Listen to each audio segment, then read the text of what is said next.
요즘 유튜브만 보면 여러 태국 관련 기사들과 내용들이 쏟아지고 있습니다. 그만큼 태국에 대한 한국의 반감이 커지고 있고 태국 또한 한국에 대한 반한 감정이 커지고 있죠. 심지어 중국과 손을 잡고 관광산업 유치 및 군사훈련까지 강행하려는 태국 정부의 움직임 속에서 우리 한국인들은 태국에게 뒤통수를 후려맞으며 자연스레 뒷목에 손이 올라가고 있죠. 우리 대한민국은 세계에서 인정한 치안우 수국이기에 태국 불법 체류자들의 만행에 응당한 대처를 하고 있다고 생각합니다. 하지만 태국은 자신들의 입장만 계속 펼치고 있죠. 도대체 왜 이렇게까지 소음이 계속해서 유지되는 것일까요? 바로 지금 사연을 들어보겠습니다. 오늘의 사연 시작합니다. 안녕하세요. 저는 태국에서 살고 있는 20대 여성 애나입니다. 한국 여러분께 제 마음을 허심탄회하게 얘기하고 싶어서 이렇게 가명을 쓰겠습니다. 요즘 한국과 태국 사이에서 벌어지고 있는 보이콧 논란을 보면서 정말 어이가 없고 답답한 마음에 이렇게 제 의견을 전하고자 사연을 보내게 되었습니다. 한국 분들 중에서는 이 문제에 대해 잘 모르고 계시면서 감정적인 발언으로 태국과 한국 네티즌 사이의 불신과 다툼이 벌어지고 있는 기분이 들어서 제대로 한번 짚어보려고 해요. 혹시 여러분은 2023년에 태국이 한국 불매운동을 했었던 사실을 알고 계신가요? 당시 태국에서 한국에 대한 불매운동이 일어났던 이유는 지금과 같이 불법 체류자 문제와 입국 거부 사태 때문이었습니다. 그때 한국에서 태국인 불법 체류자 문제가 큰 이슈로 떠올랐고 이에 대한 조치로 KTA라는 입국 허가제가 시행되었어요. 그런데 이 사태는 8월에 또다시 재조명되었고 1년이라는 시간이 다 되어가는데도 아직도 문제가 되고 있는 제도입니다. 해결되지 않은 이 문제들이 쌓여오면서 지금에 와서도 그 갈등이 계속 이어지고 있는 겁니다. 그러면 왜 이런 문제가 다시 논란이 되고 있는지, 그리고 태국인들이 왜 이렇게 화가 난 건지 제가 한번 말씀드려 볼게요. 우선 태국인 중 일부가 불법 체류자이거나 마약이나 성매매 같은 범죄에 연루되어 있다는 점은 부정할 수 없는 사실입니다. 그건 정말 잘못된 행동이고 그런 사람들에 대해서는 한국이 당연히 강경한 조치를 취할 수 있죠. 이 부분에 대해서는 태국인으로서 한국 여러분께 깊은 사과의 말씀을 드립니다. 그런데 문제는 불법 체류를 생각조차 하지 않는 평범한 태국 관광객들까지 잠재적 불법 체류자로 취급받아 입국을 거부당하는 일이 계속되고 있다는 점입니다. 이건 정말 부당하다고 생각하지 않나요?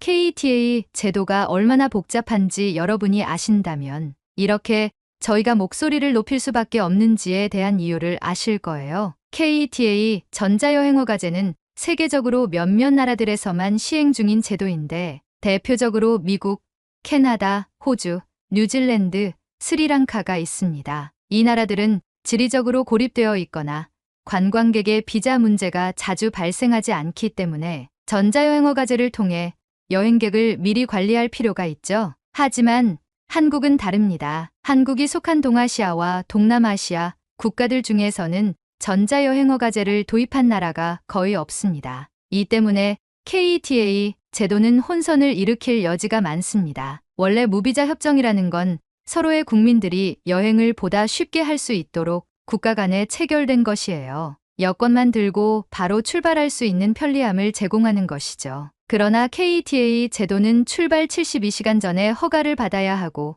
수수료까지 내야 합니다. 이는 무비자 협정의 본래 의의를 퇴색시키는 것입니다. 한국의 경우 주변 국가들과의 교류가 빈번하며 갑작스럽게 여행을 계획할 수 있는 경우도 많죠. 미국이나 캐나다처럼 지리적으로 고립된 나라들과는 상황이 다릅니다. 그런데도 한국은 이웃 나라 국민들에 대한 항구적 KTA 면제 조치를 시행하지 않고 있습니다. 특히 방한 관광객 1위를 차지하는 저희 태국이나 말레이시아처럼 한국을 자주 찾는 동남아시아 국가들은 일시적 면제조차 받지 못했습니다. 더욱이 현재 시행 중인 KTA 면제 조치도 2024년까지만 한시적으로 적용되고 그 이후 연장 여부도 불확실한 상태입니다. 또한 KTA 제도가 도입된 현재 상황을 보면 한국인이 무비자 협정 국가들을 방문할 때는 여권만 있으면 되지만 다른 나라 국민들은 한국에 입국할 때 KTA를 신청하고 수수료까지 내야 합니다. 이로 인해 나중에는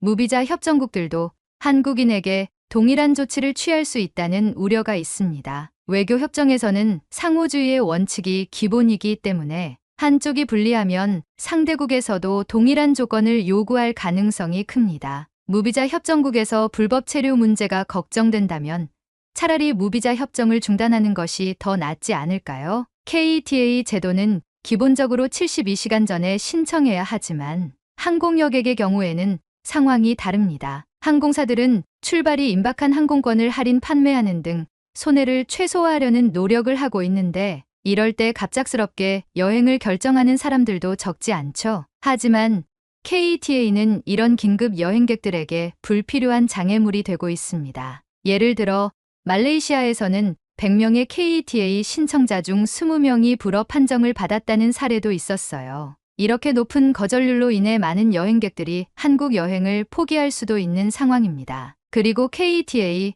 신청 과정 자체도 매우 복잡합니다. 신청자는 여권 정보, 복수 국적 여부, 한국 내 체류 주소, 입국 목적 등을 입력해야 하고 심지어 사진도 특정 사이즈와 크기로 맞춰야 합니다. 컴퓨터 사용에 익숙하지 않은 우리와 같은 사람들에게는 상당한 부담이 될 수밖에 없습니다. 다른 나라에서는 항공권 예매 단계에서 체류 주소나 연락처 같은 정보를 쉽게 입력할 수 있지만 KETA는 별도의 웹사이트에서 직접 입력하고 수수료까지 내야 하니 관광객들에게는 큰 불편을 초래합니다. 이는 한국인들에게는 익숙할지 몰라도 전 세계의 많은 나라들, 특히 동남아시아 국가들에서는 상당히 까다로운 절차입니다. 이런 복잡한 절차와 비용 부담은 결국 한국 관광 수요에 부정적인 영향을 미칠 수밖에 없는 거죠. 한국은 물론 아름다운 관광지이지만 냉정하게 말하면 일본이나 다른 아시아 관광 대국들과 비교해 꼭 와야만 하는 나라라고까지 평가되지는 않습니다.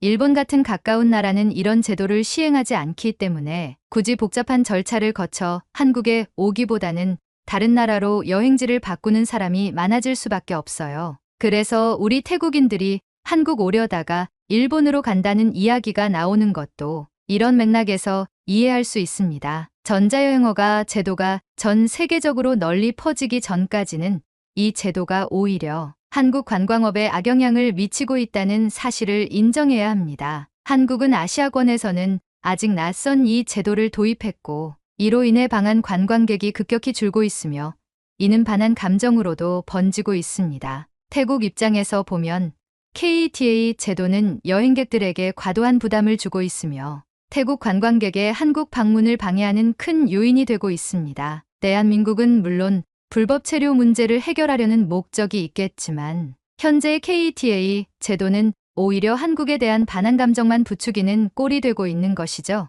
태국인들은 이러한 상황에 정말 큰 상처를 받고 있어요. 저만 해도 한국 문화와 콘텐츠를 즐기며 자란 사람 중 하나입니다. 한국 드라마, K-pop, 그리고 한국에서 활동하고 있는 태국 연예인들을 보면서 자란 저희 세대는 한국에 대한 애정과 존경심이 굉장히 컸습니다. 저도 방콕에서 한국 여행객들과 좋은 기억을 많이 쌓았어요. 그만큼 한국에 대한 이미지가 좋았는데 이번 사건을 보면서 그 이미지가 한순간에 무너져버린 느낌이에요. 한국도 2019년에 일본 불매운동을 했던 기억이 있죠. 하지만 요즘 들어 한국인들이 일본 여행을 다시 많이 가고 있다는 이야기를 들었습니다. 그게 왜 우스운지 아시나요? 한국은 일본과의 과거사를 이유로 불매운동을 했지만 결국 시간이 지나면서 다시 일본을 찾고 있잖아요. 그리고 보이콧이라고 해놓고 한국인 관광객들은 여전히 태국을 찾아오고 있어요. 추석 같은 한국 명절에도 방콕이나 태국의 유명 관광지에는 한국인들이 여전히 가득했습니다. 저는 방콕에 살고 있는데 지금도 이곳에서 한국인 관광객을 흔히 볼 수 있어요. 심지어 제가 친하게 지내는 오빠의 부모님이 숙박업을 하시는데 그곳에 한국인 관광객 예약이 끊이지 않고 있대요. 이게 정말로 보이콧을 하고 있는 건가요? 한국인들은 여전히 태국에 오고 태국에서 즐겁게 시간을 보내고 있는데 말이죠. 반면 태국은 한국에 대한 보이콧을 진짜로 실천하고 있습니다. 한국으로 향하는 관광객 수가 급격히 줄었고 여행사에서 한국 여행 상품도 거의 팔리지 않고 있어요. 예전에는 한국과 일본 여행 상품이 동시에 매진될 정도로 인기가 있었지만 지금은 상황이 완전히 달라졌습니다. 이제는 중국, 일본, 필리핀 같은 여행지가 매진 행렬을 이루고 있고 한국은 매진이 안 되고 있죠. 이 차이가 참 아이러니하지 않나요? 태국은 이번 사안에서 정말 단합해서 한국을 향한 보이콧을 이어가고 있다고 생각합니다. 그런데 한국은요? 줄어들기는커녕 여전히 태국에 관광을 오고 있고 우리가 겪는 이 감정적인 문제에 대해서는 별다른 관심도 없어 보입니다. 한국도 자신들의 입장을 분명히 하려면 좀 더 강하게 일관성 있게 행동할 필요가 있다고 봅니다. 진짜로 태국을 보이콧해서 우리 국민들이 그 현실을 격하게 느끼고 정신을 차리게 해야 하는데 태국 정부는 이런 상황에서 이상한 발언만 하고 있어요. 태국 정부가 한국을 식민지화하겠다느니 국방력으로 3시간 만에 한국의 수도 서울을 초토화할 수 있다느니 정말 유치하고 무식한 발언을 하는 걸 보면 답답합니다. 이뿐만이 아닙니다. 태국 여행업협회에서는 한국을 제외한 다른 나라, 특히 중국인 관광객을 유치하기 위해 30일 무비자 제도를 시행하고 있어요. 그들은 한국 관광객보다 중국 관광객을 끌어들이는데 혈안이 되어 있죠. 이런 상황이라면 한국은 정말 필요 없는 존재가 되어버릴 수도 있는 건데 한국은 이 상황이 아무렇지도 않나요? 물론 저 역시도 태국 정부나 여행업협회의 의견을 옹호하는 것은 아닙니다. 한국의 국방력과 기술력은 이미 세계 최고 수준에 이르렀고 식민지화나 전쟁 같은 발언은 현 세계 정세에 터무니없는 이야기죠. 만약 이런 발언들이 실제로 추진되어 중국과 군사훈련이라도 진행된다면 미국이나 유럽 같은 세계 강대국들이 가만히 있을 리 없고 세계적인 대혼란이 벌어질 겁니다. 심지어 자칫 잘못하면 세계대전으로 이어질 가능성까지 있는 상황입니다. 이건 정말 어이없고 무책임한 발언이자 저를 포함한 많은 태국 국민들이 정부의 이 같은 발언에 극구 반대하는 이유입니다. 그리고 또 하나 말씀드리고 싶은 건 솔직히 중국인 관광객들에 대한 생각입니다. 중국인들이 태국에 와서 벌이는 많은 사건 사고들을 봐왔는데 그들이 얼마나 무례하고 더럽게 행동하는지 잘 아실 겁니다. 자신들이 세계 최고라고 떠벌리며 그에 걸맞은 대우를 요구하고 우리 태국을 약소국 취급하면서 함부로 대하는 모습들을 볼 때마다 정말 싫습니다. 저는 이런 식으로 중국인들이 우리나라를 휘젓고 다니는 걸 정말 원하지 않아요. 불법 체류자나 범죄 문제를 해결하기 위해서는 그 문제에 연루된 사람들에게만 강경한 조치를 취해야지. 왜 태국인 전체를 싸잡아 입국을 막고 불편하게 만드는 걸까요? 이렇게 불편하게 만들어 놓고 한국이 기대하는 것은 무엇인가요? 우리가 다 깨닫고 반성하길 바라는 건가요? 그런데 이런 모호한 대응으로는 아무도 진지하게 반성하지 않아요. 오히려 불만만 더 커질 뿐입니다. 최근에 태국의 새로 선출된 총리가 관광객에게 관광세를 받겠다고 발표했어요. 이로 인해 한국인들이 태국을 더 찾지 않게 될 수도 있겠죠. 그런데 그게 태국에 큰 타격이 될까요?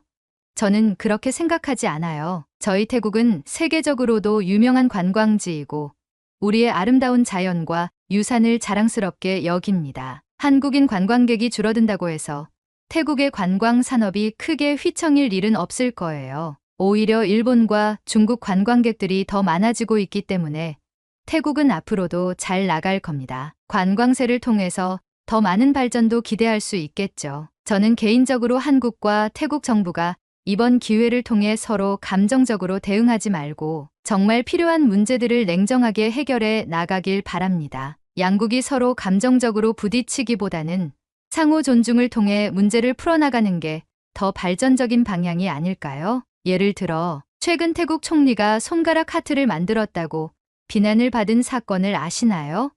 그건 사실 한국에서 시작된 문화였죠. 그런데 총리가 그걸 따라했다가 태국에서 엄청난 비난을 받았습니다. 정말 어이없지 않나요?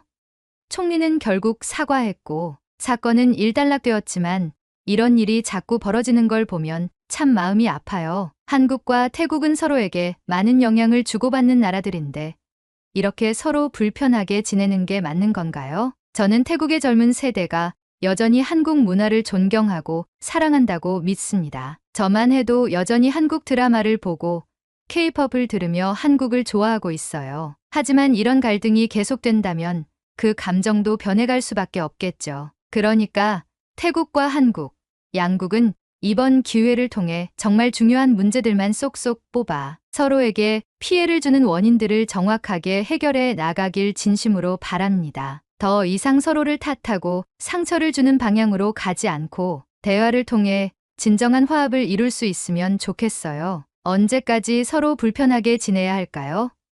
감정적으로 대응하기보다는 냉정하게 문제의 본질을 보고 해결 가능한 부분부터 차근차근 풀어나가는 것이 필요합니다. 사실 이렇게 따지고 보면 한국 역시 일본과의 과거사 문제로 오랫동안 불편한 관계를 유지해왔습니다. 하지만 지금은 일본과도 조금씩 관계를 회복하려는 움직임이 있잖아요. 전쟁과 식민지라는 아픈 과거에도 불구하고 지금의 국제사회에서는 협력과 대화를 통해 서로에게 도움을 주며 상생해 나가는 것이 중요합니다. 그렇다면 한국과 태국도 과거를 돌아보고 서로의 문제를 해결해 나가는 데 집중할 때가 아닌가 싶습니다. 그런데 제가 몇몇 한국 네티즌들의 글을 보니 제2차 세계대전 당시 태국이 일본과 동맹을 맺고 친일 관계에 있었다는 이유로 태국을 싫어한다는 이야기도 있더군요. 정말 과거에 얽매여 있는 사람들의 편향된 시선이 아닐까 생각이 듭니다. 물론 역사적인 사실을 부정할 수는 없습니다. 태국이 그 당시 일본과 친밀한 관계를 맺고 있었던 것은 사실이죠. 그런데 그것은 단지 태국이 일본과의 동맹을 맺은 게 아니라 협약을 맺은 것입니다. 일본군이 동남아로 물자 보급을 위한 육로를 열 때 나약한 우리 태국은 피를 보는 전쟁보다는 육로를 열어주는 협약을 진행해서 무사히 일본군으로부터 피해를 입지 않았죠. 그리고 그 당시 동남아 국가들은 서양 열강들의 지배를 받고 있었고 일본이 이를 풀어준 것이라고 생각해서 일본에 호의적이었습니다. 하지만 일본이 우리를 동맹국으로 알고 미국에 선전포고문을 보내라고 했을 때도 우리는 보내지 않고 자유를 추구하며 반일항쟁을 한 역사가 있습니다. 그렇게 우리는 자유의 나라라는 태국의 연호를 사용하며 지금까지 살아온 것입니다. 심지어 2차 세계대전이 종식한 이후 우리는 태국 내 친일파를 모두 제거했고 냉전기 때 미국을 도와 찬미국가로서 활동도 이어갔습니다. 여러분, 지금 시대가 어느 때입니까?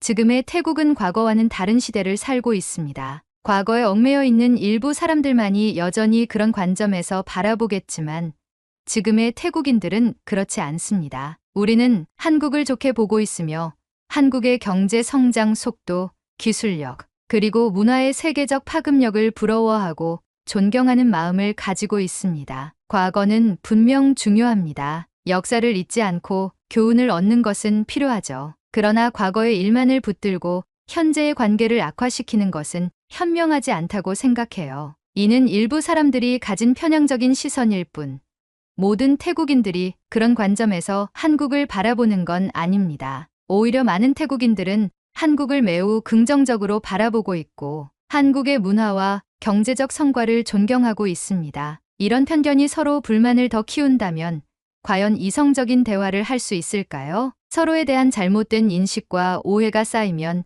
결국 감정적인 대응만 남게 됩니다. 그런 상황에서는 진정한 대화와 해결책을 찾는 것이 매우 어려워집니다. 그렇기 때문에 양국 모두가 과거의 문제를 교훈 삼아 지금 당면한 문제들을 냉정하게 바라보고 해결할 필요가 있습니다. 태국과 한국은 역사적으로도 문화적으로도 깊은 교류를 이어왔고 지금도 서로에게 중요한 파트너입니다. 더 이상 불필요한 오해와 편견으로 인해 관계가 악화되지 않도록 양국 국민들이 서로를 존중하며 대화를 이어나가야 할 때입니다. 또한 가끔 길거리에서 몰상식한 태국인들이 한국인들을 보면 조롱하거나 무례한 행동을 한다는 이야기도 들었습니다. 그런 행동을 보면 정말 안타까운 마음이 듭니다. 하지만 여러분, 세상 어디에나 그런 별난 사람들은 존재하지 않나요?